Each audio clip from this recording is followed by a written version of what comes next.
अगर मैं कहूँ एक कंपनी ने 10 करोड़ का प्रॉफिट कमाया तो क्या आप कहेंगे कि ये कंपनी फाइनेंशियली स्ट्रांग है? नॉट नेसेसरीली, और यही समझने के लिए बैलेंस शीट समझनी पड़ती है। So welcome to balance sheet decoded, a series where हम बैलेंस शीट के आइटम्स को लाइन बाय लाइन डिकोड करेंगे। तो सबसे पहले what is balance sheet and what balance sheet actually tells. Simple language में एक पर्टिकुलर डेट पे बिजनेस के पास क्या है, बिजनेस को क्या देना है और बिजनेस के ओनर्स का बिजनेस में कितना स्टेक है।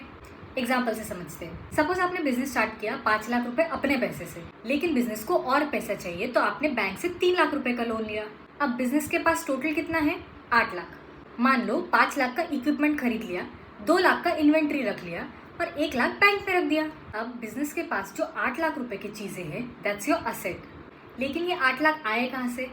5 लाख आपका पैसा है यानी इक्विटी, 3 लाख बैंक का पैसा है यानी लाइबिलिटी। तो 8 lakh is equal to 5 lakh का इक्विटी और 3 लाख का liability. This is a basic equation behind every balance sheet. Balance sheet सिर्फ ये नहीं बताती कि कंपनी के पास क्या है, it can tell you whether the company is drowning in debts, customer से पैसा रिकवर नहीं कर पा रही है, इन्वेंट्री पाइल अप हो रही है, या बिजनेस के पास इनफ कैश है। तो अगले एपिसोड्स में हम इसी बैलेंस शीट को डिकोड करेंगे, स्केड्यूल 3 से लेकर रियल बिजनेस एनालिसिस तक। लेकिन एक मिनट, ये स्केड्यूल 3 क्या बोला? इसका क्या मतलब है? सब समझ जाएगा नेक्स्ट एपिसोड में।